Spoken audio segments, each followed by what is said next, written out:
அவளுக்கு ஒரு காரியம் ஆகணும்னா எந்த லெவல் வேணாலும் இறங்குவா. அதுதான் சுபிக்ஷா. நீங்க சொன்ன அந்த குற்றச்சாட்டுகள்லாம் உண்மைனால் இது ஏன் நடந்தது? அந்த படத்தை போடுங்க சார். காலில் விழுந்து மன்னிப்பு. அவளுக்கு ஒரு காரியம் ஆகணும் எந்த லெவல் வேணாலும் இறங்குவா. சார் இவன் சாதாரண ஆள் இல்ல சார். நாங்க இருக்கோம் விடு, நாங்க 2 பேர் உண்மையா இருப்போம் கடைசி வரைக்கும். கூட இருப்போம். அப்ப கேப்பலாமாடி? ஆமா, தேங்க் யூ. என்ன பேக்ரவுண்ட் தெரியாது சொல்லலாம். நேஷனல் டெலிவிஷன் வந்து பேசிட்டு இருக்க, பேக்ரவுண்ட் தெரியாம ஆடிட்டு இருக்காங்க. அப்படியே ஒரு குறும்படம் போடலாமா? ப்ராப்பரா கவர் போட்டு சாப்பிடணும். சாப்பிட்டுட்டு கவர் எடுத்துட்டு கரெக்டா வாஷ் பண்ணி. நேஷனல் டெலிவிஷன் வந்து பேசிட்டு இருக்க. வணக்கம் my dear zonemates, welcome to Shafi zone. நான் உங்க ஷஃபி அண்ட் இன்னைக்கு நம்ம பார்க்க போறது பிக் பாஸ் சீசன் 9 உடைய டே 19 அண்ட் எபிசோட் 20 ஓட ரிவ்யூ தான். இன்னைக்கு எபிசோட ஸ்டார்ட் பண்ணும்போது இந்த நாமினேஷன் ஃப்ரீ பாஸ் உடைய டிஸ்கஷனோட தான் ஸ்டார்ட் பண்ணாங்க. அப்போ கன்னியக்கா வந்து சுபிக்ஷா கிட்ட நானே தான் உங்ககிட்ட அந்த நாமினேஷன் ஃப்ரீ பாஸை வேணான்னு சொன்னேன். அதுக்கு முக்கியமான காரணம் என்னன்னா, நான் போட்ட உழைப்பை விட வியானா கொஞ்சம் டிசர்விங்ற மாதிரி எனக்கு தோணுச்சு அப்படிங்கிற மாதிரி சொல்லிட்டு இருந்தாங்களா. இதை பார்வதி இங்கிட்ட அங்கிட்டும் கிராஸ் பண்ணி அரைக்குறையா காதல வாங்கிட்டாங்களா, இல்ல சுபிக்ஷா அங்க சொன்னதையே காதல எடுத்துட்டு வந்து பேசுறாங்களான்னு தெரியல. திடீர்னு குடுகுடுன்னு ஓட ஆரம்பிச்சிட்டாங்க. எங்கிட்டா ஓடுறாங்கன்னு சொல்லி பார்த்தா நேரா கமருதீன் போயிட்டு மச்சான் இந்த சுபிக்ஷா விடக்கூடாது, செஞ்சே ஆகணும் அப்படிங்கிற மாதிரி பேசிட்டு இருந்தாங்க. ஏன்னு சொல்லி கேட்டா, நான் கியூசியா இருக்கும்போது இவளுக்கு நிறைய பண்ணிருக்கேன், ரம்யா கூட தட்டி விட்டுட்டு இவ தான் வரணும்னு பண்ணிருக்கேன். ஆனா இப்போ இந்த நாமினேஷன் ஃப்ரீ பாஸ்ல இவ என்ன முடிவு எடுக்க போறானே தெரியல அப்படிங்கிற மாதிரி சொல்லிட்டு இருக்கும்போது வினோத்தும் பிரவீன் என்ன சொல்லி விட்டாங்க, என்ன உனக்கா கொடுக்க போறா, ஒன்னு விக்ரம் கொடுப்பா இல்ல வியானா கொடுப்பா அப்படிங்கிற மாதிரி சொன்ன உடனே இவங்க இன்னும் டென்ஷன் ஆகி அப்படி மட்டும் ஏதாச்சும் ஒன்று நடந்துச்சுன்னு வையேன், இந்த மொத்தத்தையும் நான் போட்டு உடச்சி விட்டுருவேன் அப்படிங்கிற மாதிரி சொல்லிட்டுருக்காங்க. நாமினேஷன் பாஸ் வந்து எனக்கு கொடுக்காம யாருக்காவது கொடுத்தான்னு வச்சுக்கோங்க, இந்த விஷயத்தை நான் அப்படியே போட்டு உடைப்பேன். இப்படி இவங்க உடச்சி விடுறதுனால இதுல யார் அசிங்கப்பட போறா அப்படிங்கிறதே புரியல. ஏன்னா இந்த கேமை பொறுத்த வரைக்கும் யாரும் யாருக்குமே உண்மையா இல்ல. ஒரு பக்கம் ரம்யா வந்து பார்வதி கூட டீலிங் பேசி நான் ஜெயிச்சாலுமே பார்வதிக்கு அந்த நாமினேஷன் ஃப்ரீ பாஸை கொடுக்க மாட்டேன்னு சொல்லிட்டு அவங்க ஒரு பக்கம் பேசிட்டு இருந்தாங்க. இன்னொரு பக்கம் சுபிக்ஷா ஜெயிச்சிட்டு பார்வதிக்கு கொடுக்க மாட்டேன் அப்படிங்கிற மாதிரி பேசிட்டு இருக்காங்க. இதுல பார்வதி ஒழுங்கா அப்படின்னு சொல்லி கேட்டா அவங்களும் ஒழுங்கா கிடையாது. ஏன்னா ஒருத்தர்கிட்ட டீலிங் போட்டுருந்தா பரவாயில்ல, இவங்க சுபிக்ஷாவா ரம்யாவா அப்படிங்கிற மாதிரி வச்சு இதுல யாரு ஜெயிச்சாலும் நமக்கு நாமினேஷன் ஃப்ரீ பாஸ் கிடைக்குன்னு சொல்லிட்டு 2 பேர்ட்டையும் டீலிங் போட்டு ரம்யாவை கழட்டி விட்டுட்டு சுபிக்ஷா வர வச்சிருக்காங்க. சோ இந்த டாஸ்கை பொறுத்த வரைக்கும் 3 பேருமே தில்லாலங்கடி தான். இதுல உண்மையை உடைச்சு என்ன ஆக போகுதுன்னு ஒண்ணு புரியலையே. ரம்யா கிட்டயும் டீல் பேசணும், இவ கிட்டயும் டீல் பேசணும், என்ன முடிவு எடுக்கறான்னு மட்டும் பாரு. பார்வதி ஆல்ரெடி பயங்கரமா புலம்பிட்டு இருந்தாங்க. இதுல திவாகர் போய் மாட்டனோனே திவாகரை புடிச்சிட்டாங்க. பாத்தியா வாள் சுபிக்ஷா எப்படி எல்லாம் பேசுறான்னு பாத்தியா, பெரிய இது மாதிரி பேசுறா அப்படின்னு சொல்லிட்டு ரீசன்ட்டா கமருதீனோட பயங்கர க்ளோஸ் ஆயிட்டாங்களா இல்லையா. சோ கமருதீனோட நோய் இவங்களுக்கும் ஒட்டிக்கிச்சு போல இருக்கு.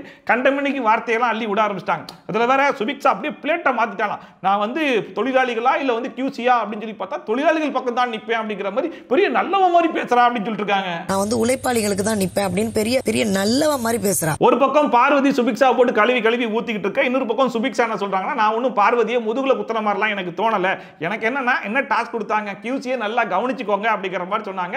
என்னால முடிஞ்ச அளவுக்கு ஊட்டி விட்டு சோறாக்கி கொடுத்து எல்லாத்தையும் நல்லா கவனிச்சுக்கிட்டேன், அதுக்கு கிடைச்ச பலனா தான் இதை நான் பாக்குறேன் அப்படிங்கிற மாதிரி சொல்லிட்டு அண்ட் கூடவே என்ன சொல்றாங்கன்னா, என்ன ஒண்ணு நீங்க எனக்காக உழைச்சிங்க, உங்களுக்கு காயினில நாமினேஷன் ஃப்ரீ பாஸ் ஏதாச்சும் ஒன்று கொடுத்துருக்கணும், அது ரெண்டுமே கொடுக்க முடியாம போச்சு அப்படிங்கிறது தான் மண்டையில ஓடிக்கிட்டு இருக்கு அப்படிங்கிற மாதிரி சொல்லிட்டு இருந்தாங்க. ஆக மொத்தத்தில் சுபிக்ஷா சொல்றதெல்லாம் வச்சு பார்க்கும்போது அவங்க வியானாக்கு தான் அந்த நாமினேஷன் ஃப்ரீ பாஸை கொடுக்கலாம்னு இருக்காங்க போல. உங்களுக்கு நான் வந்து ஒன்னு ஃப்ரீ பாஸ் கொடுத்துருக்கேன், காயின்ஸ் ஒரு 15,000 கொடுத்துருக்கேன், அதுதான் வந்து மைண்ட்ல ஓடிட்டு இருக்கு. அந்த அப்புறமா விக்ரம் சரி ஓகே சுபிக்ஷாவுடைய ஸ்டேட்டஸ் தெரிஞ்சிச்சு, அப்படியே பார்வதி என்ன பண்றாங்கன்னு ஒரு 8 பார்த்துட்டு வந்துருவோம் அப்படின்னு சொல்லி எட்டி பார்த்தாரான்னு தெரியல. பார்வதி அவங்களுக்கு அபாரன்னு பிடிச்சிட்டு மறுபடியும் புலம்ப ஆரம்பிச்சிட்டாங்க. உடனே விக்ரம் சொல்லிட்டாப்ல, பாருமா இந்த டாஸ்கை பொறுத்த வரைக்கும் யாராச்சும் ஒரு ஆள் முதுகுல குத்தி தான் ஆகணும், ஆனா நான் பாரு என்ன நானே முதுகுல குத்திட்டு உட்கார்ந்திருக்கேன், அதனால நீங்க 2 பேர் தான் பாத்துக்கணும் அப்படிங்கிற மாதிரி சொல்லும்போது பார்வதி ஒரு சூப்பரான மேட்டர் ஒன்று சொன்னாங்க பாருங்க. அதாவது சுபிக்ஷா எப்படிப்பட்ட ஆள் தெரியுமா, ஒன்று நடக்கணும் அப்படின்னா அதுக்கு எவ்வளவு லெவலுக்கு வேணாலும் இறங்குவா, யாரை வேணாலும் போட்டு தள்ளுவா அப்படிங்கிற மாதிரி சொல்லிட்டு அழுகவே ஆரம்பிச்சிட்டாங்க. யாருமா நீ அழுகலாம் செய்யற அப்படிங்கிற மாதிரி பார்த்துட்டு இருக்கும்போது நடுவில் சனிய அது இதுன்னு சொல்லிட்டு எக்கச்சக்கமான வார்த்தையும் சுபிக்ஷா பார்த்து விட செய்யறாங்க. இதுல காமெடி என்ன அப்படின்னு சொல்லி பார்த்தீங்கன்னா, வெறும் ஒரு நாமினேஷன் ஃப்ரீ பாஸ் அது கிடைக்கணுன்றதுக்காக நம்ம பார்வதி மேடம் இருக்காங்க இல்லையா, அவங்க திவாகர் காலெல்லாம் முடிச்சு அழுதுட்டு இருந்தாங்க. ஆனா இப்போ அவங்க சுபிக்ஷாவை பார்த்து சொல்றாங்க, எந்த லெவலுக்கு வேணாலும் இறங்குவா, யாரை வேணாலும் போட்டு தள்ளுவாளாம். அவளுக்கு ஒரு காரியம் ஆகணும்னா எந்த லெவல் வேணாலும் இறங்குவா, யாரை வேணாலும் போட்டு தள்ளுவா. இதுல வேற பேச்சோட பேச்சா அந்த சுபிக்ஷா கொடுக்குற பிச்சை நாமினேஷன் ஃப்ரீ பாஸ் அது எனக்கு தேவையே கிடையாது அப்படின்னு சொல்லிக்கிறாங்க. ஆனா அதுக்காக தான் குழந்தை இவ்வளவு நேரம் புலம்பி ஒப்பாரியும் வச்சிட்டு இருக்காங்க. அதுக்கப்புறமா அங்க சுத்தி இங்க சுத்தி பக்கத்துல இருக்க திவாகர் கிட்டே வந்துட்டாங்க. அவளுக்கு ஏத்த மாதிரி ஒரு பக்கம் பண்ணிக்கிட்டு இந்த மனுஷனை கியூசில போட்டு சமாளிக்கிட்டு ஐயே அப்படின்னு சொல்லிட்டு வந்து கடைசியில் மறுபடியும் எங்க திரும்ப வந்து நிக்கிறாங்க, அந்த சோத்து மேட்ரு. அந்த அந்த மேட்டரை இழுத்து போட்டு திவாகரை அடின்னு அடிச்சிட்டு இருக்காங்க. நேத்து தான் கண்டமேனிக்கு பேசி திவாகர் திட்டி விட்டு நான் காலில் விழுந்து கூட மன்னிப்பு கேட்கிறேன்னா இதுக்கப்புறம் பேச மாட்டேனே அப்படின்னு சொல்லிட்டு இப்ப மறுபடியும் அதே சோத்து மேட்டரை எடுத்து திட்டினது மட்டும் இல்லாம அண்ணே ரம்யா எவ்வளவு அழகழகான பாட்டிலாம் கொண்டு வந்தா, அவளை செலக்ட் பண்றதை விட்டுட்டு இவ்வளவு எதுக்குன்னே செலக்ட் பண்ண அப்படிங்கிற மாதிரி இப்போ எல்லா தப்பையும் இந்த மனுஷன் பண்ண மாதிரி மாத்தி விடுறாங்க. கொஞ்ச நேரத்துக்கு முன்னாடி தான் ரம்யாவை நான் தட்டி விட்டு சுபிக்ஷா வர வச்சேன் அப்படின்னாங்க. இப்போ அதை வந்து பண்ணதே வந்து திவாகர் தான் அப்படிங்கிற மாதிரி மாத்தி விடுறாங்க. இவங்க ரெண்டு பேரும் இப்படி பேசிட்டு இருக்கும்போது நடுவில் உட்காந்து வினோத் வேற உசுப்பேத்தி விட்டுட்டு இருக்காரு. சோக்குக்காக நீ எவ்வளவு பண்ற, எனக்காக நீ ஏதாவது யோசிச்சியா? கேமரா இங்க பார்வதி கடந்து புலம்புன்னு புலம்புறதெல்லாம் விக்ரம் பார்த்து நேரா சுபிக்ஷா கிட்ட போயிட்டு அவங்க கடந்து பயங்கரமா அழுதுட்டு இருக்கா, அழுகிறது கூட சொல்ல முடியாது, ஒப்பாரி வச்சுக்கிட்டு இருக்கா அப்படிங்கிற மாதிரி சொல்லிட்டு எதுக்கு ஒரு வாட்டி நீ வியானா கிட்ட செக் பண்ணி பாக்குறியா அப்படிங்கிற மாதிரி கேட்கும்போது சுபிக்ஷாவே சொல்லிட்டாங்க, இல்ல நான் செக் பண்ணி பார்த்துட்டேன், அவளே சொல்லிட்டா பாரு கொடுக்கறது அன்ஃபேர் அப்படின்னு சொன்ன உடனே விக்ரம் என்ன சொல்றாப்புல, இல்ல நமக்காக எத்தனை பேர் அவ பகைச்சுக்கிட்டா அப்படிங்கிறது நம்ம கன்சிடர் பண்ணணும்ல அப்படிங்கிற மாதிரி விக்ரம் வந்து பார்வதிக்கு கொடுக்கிறதுக்கு ட்ரை பண்ணு அப்படிங்கிற மாதிரி சொல்லிட்டு இருந்தாப்புல. ஆனா சுபிக்ஷா பொறுத்த வரைக்கும் இல்ல பார்வதிக்கு கொடுக்க கூடாது அப்படிங்கிறதுல கொஞ்சம் கான்பிடென்ட்டாவே இருக்காங்க போல இருக்கு. இது பார்வதியுடைய லக்கா என்னன்னு தெரியல. இந்த வீட்டுக்கு வந்த நாள்ல இருந்தே அவங்களுக்கு டிஃபால்ட்டா 2 அடிமைகள் மாட்டிடுறாங்க. இதுக்கு முன்னாடி வரைக்கும் திவாகரன் கல்யாணத்துன்னு சொல்லிட்டு 2 அடிமைகள் கூடவே சுத்திட்டு இருந்தாங்க. இப்பதான் அவங்க 2 பேருக்கும் பார்வதியை பத்தி கொஞ்சம் தெரிஞ்சு கலந்து போயிட்டு இருக்காங்கல்ல. இப்ப புதுசா மாட்டிருக்க 2 அடிமைகள் யாருன்னு சொல்லி கேட்டீங்கன்னா ஒன்னு கமருதீன், இன்னொன்னு வந்து வினோத். இதுல கமருதீன் வீரவசனம் எல்லாம் பேசுறாப்புல, யாரு வேணாலும் உன்னை ஏமாத்தலாம், யாரு வேணாலும் உன்னை முதல்ல குத்தலாம், ஆனா கடைசி வரைக்கும் உனக்கு உண்மையா இருக்க போறது யாரு, நாங்க 2 பேர் தான் அப்படின்னு சொல்லிட்டு அது அடிமையா இருக்கிறதையே பெருமையா பேசிக்கிட்டு இருக்காப்ல. நாங்க இருக்கோம் விடு, நாங்க 2 பேர் உண்மையா இருப்போம் கடைசி வரைக்கும். இதுல ஆல்ரெடி பார்வதி திவாகரை போட்டு கண்டமேனிக்கு திட்டு இருக்காங்க. அந்த மனுஷனும் வெக்கமே இல்லாம எல்லாத்தையும் வாங்கிட்டு இருக்காப்ல. இதுக்கு நடுவில் வினோத்தும் வம்பிழுத்துட்டே இருந்த உடனே வினோத்துக்கு தான் அவர் பதில் சொன்னாப்ல, அதை பார்த்துட்டு ஏன் அடிமை நீ எப்படா பேசலாம் அப்படின்னு சொல்லிட்டு எஞ்சி போனேன் நீ போனேன்னு சொல்லிட்டு திவாகரை பிடிச்சி விரட்டி விடுறாங்க. அதை பார்க்கும்போது நேத்து வரைக்கும் நாமினேஷன் ஃப்ரீ பாஸ் வேணும் அப்படிங்கிறதுக்காக திவாகர் சொல்லிட்டு திவாகர் பின்னாடியே சுத்திட்டு இருந்தாங்க. இன்னைக்கு அந்த நாமினேஷன் ஃப்ரீ பாஸ் எனக்கு கிடைக்கல அப்படின்னு உடனே நீயே தேவையில்லைன்னு சொல்லிட்டு விரட்டி விடுறாங்க. இதுல வினோத் திவாகரை பார்த்து உனக்கு மாதுளை பழம் ஊட்டி விட்டா, சாப்பாடு ஊட்டி விட்டா, அதுக்கு தான் QCA பார்த்தேன் அப்படிங்கிற மாதிரி சொல்லும் போது திவாகர் வினோத்தை பார்த்து நீ வந்து உசுப்பேத்தி விடாம அமைதியா இரியா அப்படிங்கிற மாதிரி சொன்னா அப்படியா. உடனே கமருதீன் நீ கேவலமா பேசாதடா அப்படின்னு, யாரா கேவலமா பேசுறா, நீ தான்டா கேவலமா பேசுற அப்படின்னு சொல்லிட்டு 2 பேரையுமே மாறி அந்த மனுஷன் சமாளிச்சிட்டு இருக்காப்ல. அதுல வினோத் வந்து சொல்றாப்ல, ஒரு மரத்துக்கு சாரி கட்டி விட்டா கூட நீ ஈனு பல்ல காட்டி விடா அப்படிங்கிற மாதிரி சொல்லிட்டு இருந்தாப்ல. நேத்து டாஸ்க் நடக்கும்போது யார் சாரி கட்டு வந்தா, சுபிக்ஷா தானே சாரி கட்டு வந்தாங்க. உடனே திவாகர் சரி ஓகே நீ சுபிக்ஷாவே தப்பா பேசுறியா, நான் சுபிக்ஷாட்டே போய் சொல்றேன் அப்படின்னு சொல்லிட்டு அந்த மனுஷன் நடக்கிறாப்ல. 2 பேரும் கையை பிடிச்சி இழுக்கிறாங்க, பிடிச்சி தள்ளி விடுறாங்க. அந்த மனுஷனை வந்து அப்படியே ஒரு டீஸ் பண்ற மாதிரி பண்ணிருக்காங்க. யார் பேசுறாங்க புரிய யார் பேசுறாங்க மரியாதை கெட்டு போயிடும். இதுல இவ்வளவு நாள் நம்ம கூட பழகி இருக்காரு அப்படிங்கிற பழக்கத்துக்காக வச்சு பார்வதி வந்து தடுத்து விட்டாங்களான்னு சொல்லி பார்த்தா அங்க உட்காந்து வேடிக்கை மட்டுமே தான் பார்த்துட்டு இருக்காங்க. இவங்க 2 பேரும் பிடிச்சி தள்ளி விட்டு டார்ச்சர் பண்ணி கடைசியில வீட்டுக்குள்ள இருந்து 50 பேர் எஞ்சி வந்துட்டாங்க. அதுக்கப்புறமா பார்வதி கிளம்பி வந்தோடனே பார்வதி நீ அமைதியா இரு, நடிக்காத, உனக்கு சேர்க்கை சரியில்லை அப்படிங்கிற மாதிரி திவாகரே சொல்லிட்டாப்ல. திவாகர் வந்து ஒரு பொண்ணை பத்தி தப்பா பேசக்கூடாதுலப்பா அப்படிங்கிற மாதிரி சொல்லிட்டு போது கமருதீன் வந்து திவாகரை அடிக்கிறதுக்கே மறுபடியும் போயிட்டாப்ல. கமருதீன் என்னதான் நினைச்சு இந்த வீட்டுல வாழ்ந்துட்டு இருக்காருன்னு சத்தியமா புரியல. ஒண்ணு எனக்கு ரெட் கார்டை கொடுத்து வெளியே அனுப்புங்க, இல்லனா வீட்டுல இருக்கிற 50 பேரையும் போட்டு நான் இப்படிதான் அடிச்சிட்டு இருப்பேன் அப்படின்னு அவரே சொல்றாரா என்ன ஏதுன்னு ஒண்ணும் புரியல. இதுக்கு முன்னாடியே 1008 கேஸை வாங்கி வச்சிருக்காப்ல. அவ்வளவு வார்னிங் வந்து வீட்டுல இருக்கவங்க எல்லாம் சொல்லிட்டு இருக்காங்க. அதை மீறியும் மறுபடியும் எல்லார்கிட்டையும் வந்து கை நீட்டிக்கிட்டே இருக்காருன்னா அவர் என்ன மைண்ட் செட்ல இருக்காரு அப்படிங்கிறதே புரிய மாட்டுது. அப்புறமா சபரி வந்து கமருதீனை கூப்பிட்டு சுபிக்ஷாக்கு சாரி கட்டினா அப்படிங்கிற மாதிரி வார்த்தையை விட்டாரா சொல்லி கேட்டதுக்கு அப்படிலாம் எதுவும் சொல்ல மச்சான் அப்படிங்கிற மாதிரி சொன்னாப்ல. அடுத்த மரத்துக்கு சாரி கட்டின மாதிரின்னு சொன்னீங்களான்னு சொல்லிருக்கு. ஆமா வினோத் சொன்னாரு அப்படிங்கிற மாதிரி சொன்னாப்லையா. அப்ப அது மட்டும் கரெக்டா மச்சான் அப்படின்னு சொல்லி கேட்டதுக்கு இங்க பாரு மச்சான் எல்லாரும் ஒன்ன மாதிரி இருக்க முடியாது, 1008 பிரஷரோட இருக்காங்க அப்படிங்கிற மாதிரி சொல்லிருக்காரு. அதாவது பிரஷர் கொடுத்தது திவாகருக்கு, ஆனா வார்த்தையை விட்டது வினோத். கேட்டா வினோத் பிரஷர்ல இருந்தாரா அதனால வார்த்தையை விட்டாரா? எல்லாருமே அப்படி கிடையாது மச்சான், அவங்க அவ்வளவு பிரஷர் வாங்குறாங்க. நம்ம வந்து அப்புறமா அரோரா வந்து கமருதீன் கிட்ட நீங்க திவாகரை அடிச்சீங்களா அப்படின்னு சொல்லி கேட்டதுக்கு நான் அடிக்கலாம் இல்ல, அடிக்கிறதுக்கு போனேன், ஆனா அது வெளியே எப்படி வேணாலும் ப்ரொஜெக்ட் ஆகலாம், மக்கள் பார்த்துட்டு தானே இருக்காங்க, அவங்க பார்த்துட்டு அவங்களுக்கு பிடிக்கலனா ஓட்டு போடாம என்ன வெளியே எடுக்க போறாங்க அவ்வளவுதானே, அதனால நான் பாத்துக்கிறேன் அப்படின்னு சொல்லிட்டு கேஷுவலா பேசிட்டு இருந்தாப்ல. அண்ட் இன்னொரு பக்கம் திவாகர் வழக்கமா ஒரு டயலாக் ஒன்று பேசுவார்ல, சண்டன் வந்துருச்சுன்னா நான் படிச்ச படிப்புக்கும் என் பேக்ரவுண்டுக்கும் அப்படின்னு சொல்லுவார்ல, பேக்ரவுண்டுன்னு ஒரு வார்த்தையை விட்டாராம். பேக்ரவுண்ட்னா எப்படிப்பட்ட பேக்ரவுண்ட்? ஓ உனக்கு பேக்ரவுண்ட் இருக்கு அப்படிங்கிற மாதிரி இந்த நேஷனல் டெலிவிஷன்ல வந்து நீ என்னையே மிரட்டுறியா அப்படின்னு சொல்லிட்டு கொஞ்சம் கூட சம்பந்தமே இல்லாம ட்ரிகர் பண்ணிருக்காரு. என்ன பேக்ரவுண்ட் தெரியாது சொல்லலாம். நேஷனல் டெலிவிஷன் வந்து பேசிட்டு இருக்க, பேக்ரவுண்ட் தெரியாம ஆடிட்டு இருக்காங்க. இதுல காமெடி என்னன்னா, இந்த ஷோ ஒரு நேஷனல் டெலிவிஷன்ல டெலிகாஸ்ட் ஆயிட்டு இருக்கு அப்படிங்கறத யாரு சொல்றா? கமருதீன் சொல்றாப்ல. ஆனா அதே கமருதீன் இதே ஷோல உட்கார்ந்துட்டு பார்வதி கிட்ட என்னென்னலாம் பேசினார் அப்படிங்கறது அவருக்கு தெரியல போல. யார் யாரை எப்படி எல்லாம் வார்த்தையை விட்டு திட்டினாருன்னு தெரியல போல இருக்கு. எத்தனை பேரை அடிக்க போயிருக்காரு அப்படிங்கிறது தெரியல போல இருக்கு. எத்தனை பேரை பாடி ஷேமிங் பண்ணிருக்காருன்னு தெரியல போல இருக்கு. அரோரா கிட்ட என்னெல்லாம் ஓட்டினாருன்றது தெரியல போல இருக்கு. அவருடைய பர்சனல் விஷயத்தை கொண்டு வந்து எங்க சொல்லிருக்காரு அப்படிங்கிறது அவருக்கு தெரியல போல இருக்கு. ஆனா திவாகர் வந்து பேக்ரவுண்ட் இருக்கு அப்படிங்கறது சொன்னது தான் நேஷனல் டெலிவிஷன்ல வந்து விரட்டிட்டாராம். பேக்ரவுண்ட்னா பேக்ரவுண்ட் என்ன பண்ணுவேன் இங்க நிக்கிறேன் என்ன பண்ணுவேன். ஒரு பக்கம் பார்வதிக்காக சப்போர்ட் பண்ணி வந்த வினோத்தும் கமருதீனும் திவாகரோட சண்டை போட போய் உள்ள வந்து பெரிய பஞ்சாயத்தே நடந்துட்டு இருக்கு. ஆனா பார்வதி பாருங்க வெளியே உட்கார்ந்துட்டு சை அந்த நாமினேஷன் ஃப்ரீ பாஸ் எனக்கு தேவை கிடையாது அப்படின்னு சொல்லிட்டு இன்னும் அதே நாமினேஷன் ஃப்ரீ பாஸ்ல தான் உட்கார்ந்திருக்காங்க. அவங்க கொடுக்கிற ஒரு நாமினேஷன் பாஸ் பிட்ச் வந்து நமக்கு தேவையே இல்லை. ஆக மொத்தத்துல பார்வதியை பொறுத்த வரைக்கும் எப்படிப்பட்ட ஒரு கேரக்டரா இருக்காங்க பாருங்க. யாரும் எக்கேடும் கெட்டு போங்க. ஏன் எனக்காக சப்போர்ட் பண்ணி வந்தவனும் எக்கேடும் கெட்டு போ. ஆனா எனக்கு ஏன் பிரச்சனை தான், ஏன் பிரச்சனையை பத்தி மட்டும் தான் நான் பாப்பேன்னு உட்கார்ந்துட்டு இருக்காங்க. யூஸ் பண்ண கூடாது, அது சரி கிடையாது. நீங்க சொன்னீங்க. அதுக்கப்புறமா காலையில வேக்கப் சாங்லாம் போட்டு எல்லாரும் ஆடி முடிச்சதுக்கு அப்புறமா எஃப்ஜே வந்து பார்வதி கிட்ட எனக்கு கொஞ்சம் மாதுளை பழம் உரிச்சு கொடுங்க அப்படிங்கிற மாதிரி கேட்டாப்புல. வழக்கம் போல காலங்காத்தாலே ஆரம்பிச்சிட்டாங்க. அது உன்னுடைய பர்சனல் ஒர்க், அதெல்லாம் நான் பண்ண மாட்டேன் அப்படின்னு சொல்லிட்டு பார்வதி ஆரம்பிக்க அங்க இருக்கிற எல்லாருமே இல்ல இல்ல அதெல்லாம் பர்சனல் ஒர்க்ல வராது, அது சாப்பாடு விஷயம், செஞ்சு கொடுக்கத்தான் செய்யணும் அப்படின்னு சொல்லியுமே கடைசி வரைக்கும் இல்லப்பா என்னாலலாம் பண்ண முடியாதுப்பா அப்படின்னு சொல்லிட்டு பார்வதி கடைசி வரைக்கும் எந்த ஒரு வேலையும் செய்ய மாட்டேன் அப்படிங்கிறதுல ரொம்ப உறுதியா இருந்தாங்க. அண்ட் வழக்கம் போல எல்லாரும் சண்டை போடுவாங்கல்ல, மாறி மாறி சண்டையும் போட ஆரம்பிச்சிட்டாங்க. சாப்பாடு கேட்டலாம் பண்ண முடியாது. அப்புறமா பிக் பாஸ் எல்லாரையும் கூப்பிட்டு சோஃபால உட்கார வச்சு இந்த வாரம் முழுக்க ஒஸ்டா பெர்ஃபார்ம் பண்ண 2 ஒஸ்ட் பெர்ஃபார்மர்ஸ் செலக்ட் பண்ணி சொல்லுங்க அப்படிங்கிற மாதிரி சொன்ன உடனே வீட்டில் இருக்கிற முக்காவாசி பேர் சேர்ந்து சொன்ன அந்த 2 பேர் யாருன்னு சொல்லி கேட்டீங்கன்னா, ஒன்னு பார்வதி, இன்னொன்னு கமருதீன். 2 பேரையும் ஜோடியா சொல்லி விட்டாங்க. இதுல பார்வதிக்கு என்ன ரீசன் சொல்லியிருப்பாங்கன்றது ஊரறிஞ்ச விஷயம் தான். எப்ப பார்த்தாலும் சண்டை போட்டுட்டு இருக்காங்க, எந்த ஒரு வேலையும் செய்ய மாட்டாங்க. குறிப்பா சூப்பர் டீலக்ஸ் வீட்ல இருந்து ஏதாச்சும் வேலை செய்ய சொன்னா அந்த வேலையை செய்யவே மாட்டாங்க அப்படிங்கிற மாதிரி சொல்லிட்டாங்க. இன்னொரு பக்கம் கமருதீனுக்கு ரொம்ப வயலண்டா இருக்காப்ல, எப்ப பார்த்தாலும் சண்டை போறாரு, எல்லாத்தையும் அடிக்க போறாரு. அது மட்டும் இல்லாம எப்ப பார்த்தாலும் பார்வதிக்கு தான் ஒரு வேலை பார்த்துட்டு இருக்காரு, பார்வதிக்கு தான் சப்போர்ட் பண்ணிட்டு இருக்காரு தவிர்த்து அவருக்கான கேம் என்னன்னு தெரியல அப்படிங்கிற மாதிரி சொல்லி இவங்க 2 பேரையும் ஒஸ்ட் பெர்ஃபார்மர்ல செலக்ட் பண்ணிட்டாங்க. பாரு கமருதன் நீங்க 2 பேரும் சிறைக்கு செல்ல வேண்டும். அண்ட் இதுல பார்வதியை பொறுத்த வரைக்கும் பார்வதிக்கும் திவாகருக்கும் அடிக்கடி சண்டை வரதுனால திவாகர் நம்மளை விட்டு கலந்து போயிட்டாப்ல அப்படிங்கிற விஷயம் அவங்களுக்கு தெரிஞ்சு போச்சு. ஆனா கலையரசனும் கலந்து போயிட்டான் அப்படிங்கிற விஷயம் அவங்களுக்கு தெரியல போல இருக்கு. இந்த ஒஸ்ட் பெர்ஃபார்மர் டாஸ்க்ல கலையரசன் வந்து பார்வதி பேரை சொன்ன உடனே அவ்வளவு ஷாக் ஆகுறாங்க. ஆனா கலையரசன் சொன்ன ரீசன் என்ன அப்படின்னு சொல்லி பாத்தீங்கன்னா, ஃப்ரெண்ட் ஒரு தப்பு பண்ணா அது தப்புன்னு சொல்லணும், அந்த வேலையை அவங்க பண்ண மாட்டாங்க அப்படிங்கிற மாதிரி சொன்னாங்க. அது கரெக்ட் தானே? கமருதீன் இந்த வீட்டுல என்னென்ன வேலைகள்லாம் பார்த்துட்டு இருக்காருன்றத பார்வதி கூட இருந்தே தான் பார்த்துட்டு இருக்காங்க. அதை உசுப்பேத்தி தான் விடுறாங்களே தவிர்த்து நீ பண்றது தப்புடா அப்படிங்கிற மாதிரி சொல்ல மாட்டாங்க. அடுத்து என்ன சொன்னார்னா, இந்த QC டாஸ்க்ல முழுக்க ஒன் சைடடா இருந்த மாதிரி தோணுச்சு அப்படிங்கிற மாதிரி சொன்னார். சோ ஒரு வேலிடான ரீசன் சொல்லி தான் ஒஸ்ட் பெர்ஃபார்மர்ல நாமினேட் பண்றாப்ல. ஆனா ஃப்ரெண்டா இருந்தா ஒஸ்ட் பெர்ஃபார்மர்ல என் பேரை சொல்லக்கூடாதா, அதனால அவங்க காண்டாகறாங்களா.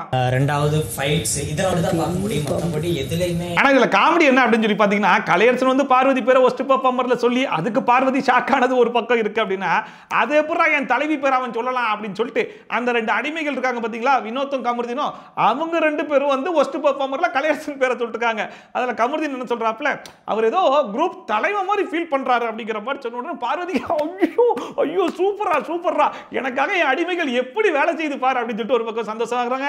அடுத்தா வினோத் வந்து அதாவது தென்னை மரத்துல ஒரு குத்து பனை மரத்துல ஒரு குத்து அப்படின்னு சொல்றா இதுதான்டா எதிர்பார்த்தேன் அப்படிங்கிற மாதிரி, அதாவது நம்ம அடிமைகள் நமக்காக வேலை செய்யறத எவ்வளவு என்ஜாய் பண்ணி பார்க்க முடியுமோ பார்வதி அவ்வளவு என்ஜாய் பண்ணி பார்த்துட்டு இருக்காங்க.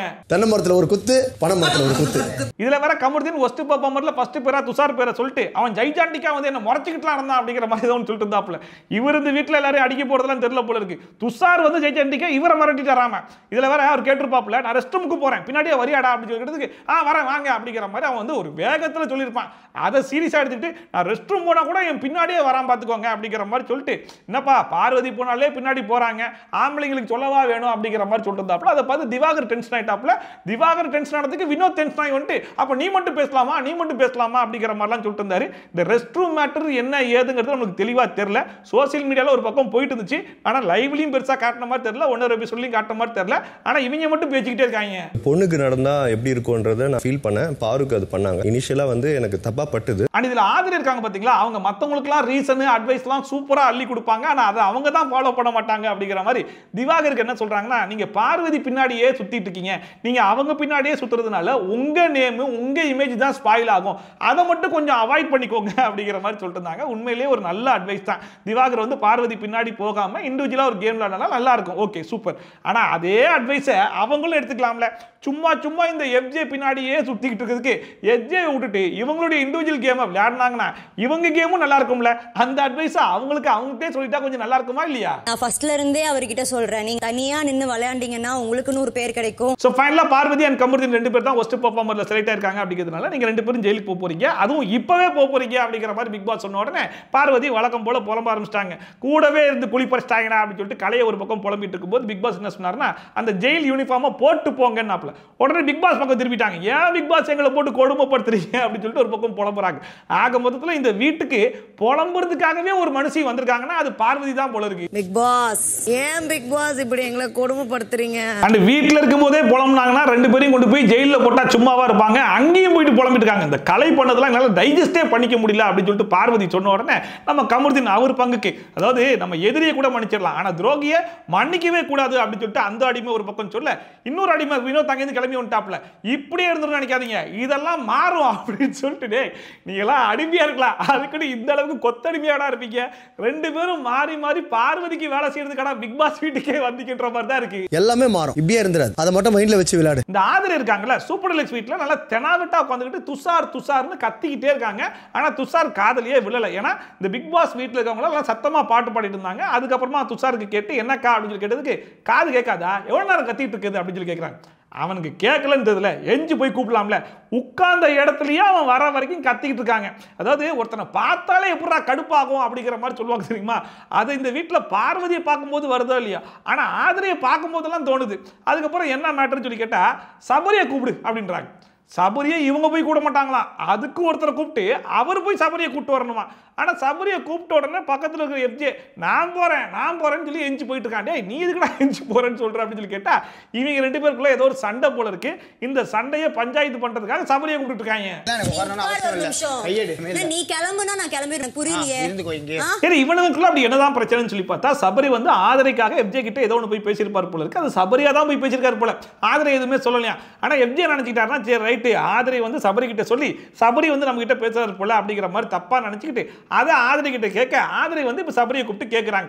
இதுதான் பிரச்சனை. இப்ப சபரி வந்து இல்ல ஆதரை சொல்லலன்ற மாதிரி சொல்லிட்டாங்க. பிரச்சனை சால்வ் தான் சொல்லி பார்த்தா அது ஒரு பக்கம் இருக்கட்டும், நம்ம மெயின் பிரச்சனைக்கு வருவோன்றாங்க. அது என்ன பிரச்சனைன்னு சொல்லி கேட்டா ஆதரை என்ன சொல்றாங்க, எஃப்ஜே பொறுத்த வரைக்கும் மூடுக்கு ஏற்ற மாதிரி பெர்ஃபார்ம் பண்றான். அவன் சிரிக்கணும்னு நினைச்சா என்கிட்ட சிரிச்சு பேசுறான், திடீர்னு முறைக்கிறான், ஒரு நாள் அண்ணினா இருக்கான், திடீர்னு ரமவா இருக்கான். இப்படிலாம் தான் என்ன பண்றது, அதாவது வெளியே தப்பா போயிரும் வெளியே ப்ரொஜெக்டா இருந்து தப்பா போயிரும்ன்ற மாதிரிலாம் சொல்லிட்டு இருக்கான் அப்படிங்கிற மாதிரி சொல்லும்போது எஃப்ஜே ரொம்ப தெளிவா சொல்லிட்டான், இங்க பாருமா, நீ எனக்கு என்கிட்ட வந்து நீ தான் என்னுடைய பெரிய ஸ்ட்ரென்த்து, நீ இல்லைன்னா நான் வீக் ஆயிருவேன்ற மாதிரிலாம் சொன்னியோ, அன்னைக்கே இதெல்லாம் வேணாம் அப்படிங்கிற மாதிரி நான் டிசைட் பண்ணிட்டேன் அப்படிங்கிற மாதிரி தெளிவா சொல்லி முடிச்சிட்டேன். அவ எனக்கு என்கிட்ட வந்து நீ தான் எனக்கு ஸ்ட்ரென்த், உன்னால தான் நான் வீக்கம் ஆகிறேன்னு சொன்னாலும் அன்னைக்கே நான் முடிச்சிட்டேன். ஆக மொத்தத்தில் எஃப்ஜே பொறுத்த வரைக்கும் இந்த வீட்டில் அவன் போடக்கூடிய பல சண்டைகள், அது மூலியமா அவன் பண்ணக்கூடிய மார்க்கிங்கள், இதெல்லாம் வெளியே தப்பா போனா கூட நம்மளுக்கு பரவாயில்ல, பேர் கெட்டு போனா கூட பரவாயில்ல. ஆனா பொண்ணு மேட்டர்ல மட்டும் நம்ம மாட்டிடக்கூடாது, லவ் மேட்டர்ல மாட்டிடக்கூடாது அப்படிங்கிறதுல ரொம்ப தெளிவா இருந்துதான் இங்க பாருமா வேணாமா அப்படிங்கிற மாதிரி சொல்றான். அதை மீறி அந்த புள்ள வந்து அப்ரோச் பண்ணும்போது முறைச்சி விட்டுறான் போல இருக்கு. ஆனா அந்த மேட்டர் ஆதிரைக்கு கடைசி வரைக்கும் புரிய மாட்டுது. இவனை வச்சு தான் நம்ம லவ் கண்டென்ட் பண்ணியே ஆகணும் அப்படின்னு சொல்லிட்டு அடம் பிடிச்சி மறுபடியும் அவன்கிட்டயே போய் தொல்லை பண்ணிட்டு இருந்தா அவனுக்கு டென்ஷன் ஆகுமாகாதா, அதை தான் அவன் பண்றான். இந்த புள்ள மற்றவங்களுக்குலாம் அட்வைஸ் பண்ணுது, திவாகர் அண்ணா பார்வதி பின்னாடியே போகாதீங்க, உங்க இமேஜ் உங்களுடைய நேம் எல்லாம் ஸ்பாயில் ஆகுது.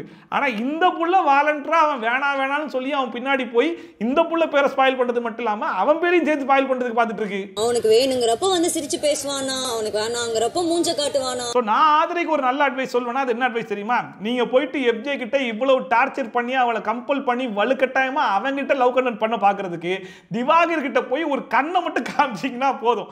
பிக் பாஸ் வீட்ல 106 நாள் மட்டும் கிடையாது, வெளியே வந்ததுக்கு அப்புறம் கூட நீங்க லவ் கண்டென்ட் பண்ணலாம். நான் அழுதனா எல்லாரும் வந்து அதனால தான் நான் அழுகுறேன்னு வெளியில சொல்லிடுவாங்களா. ஆனால் அதுக்கப்புறமா ஃப்ரைடே அப்படிங்கிறதுனால ஒரு ப்ரொமோஷனல் டாஸ்க் எல்லாம் போட்டு முடிச்சுட்டு அதுக்கப்புறமா இந்த பெஸ்ட் பெர்ஃபார்மரை கார்டன் ஏரியாவில் உட்காந்து செலக்ட் பண்ண ஆரம்பிச்சாங்க. என்ன காரணம்னா இவங்க 2 பேரும் ஜெயிலில் இருக்காங்க இல்லையா, இவங்களுக்கு ஜெயில இருந்து வெளியே வரைக்கணும், நீங்க எல்லாரும் வெளியே வாங்கடா அப்படின்னு சொல்லிட்டு வர வச்சிட்டாங்களான்னு தெரியல. ஸோ பெஸ்ட் பெர்ஃபார்மரா இந்த வாரம் முழுக்க நல்லா பெர்ஃபார்ம் பண்ண 2 பேரை சொல்லுங்க அப்படிங்கிற மாதிரி சொன்ன உடனே மேக்ஸிமம் பேர் வந்து விக்கல்ஸ் விக்ரமையும் பிரவீன்ராஜோட பேர் தான் சொன்னாங்க. விக்கல்ஸ் விக்ரம் இந்த வாரம் முழுக்க சூப்பரா வந்துட்டு கேம் விளையாடு, டாஸ்க்கை நல்லா புரிஞ்சு ஆடினது அவர் தான் அப்படிங்கிற மாதிரி சொல்லிட்டு இருந்தாங்க. இன்னொரு பக்கம் பிரவீன்ராஜ் அந்த காயினே வின் பண்ணி டாஸ்கே வின் பண்ணிட்டார் இல்லையா, நாமினேஷன் ஃப்ரீ பாஸ்லாம். ஸோ அதனால பிரவீன்ராஜ் அப்படிங்கிற மாதிரி சொல்லி இந்த வாரத்துடைய பெஸ்ட் பெர்ஃபார்மரா விக்கல்ஸ் விக்ரம் அண்ட் பிரவீன்ராஜ் இவங்க 2 பேரும் செலக்ட் ஆனதுனால கனியக்காவோட சேர்ந்து இவங்க 2 பேரும் கேப்டன்சி டாஸ்க்லயும் விளையாட போறாங்களாம். கனியோட சேர்ந்து அடுத்த வார தலைவர் போட்டியில் போட்டியிட போகிறீர்கள். நெக்ஸ்ட் வீக்கை பொறுத்த வரைக்கும் இவங்க 3 பேர்ல இருந்து தான் யாராச்சும் ஒரு ஆள் வீட்டு தலையாக போறாங்க. இதுல பிரவீன்ராஜ் கேப்டன் ஆயிட்டாருன்னு வைங்க, அவர்கிட்ட ஆல்ரெடி ஒரு நாமினேஷன் ஃப்ரீ பாஸ் இருக்கு பாத்தீங்களா, அது வீணா போயிடும்.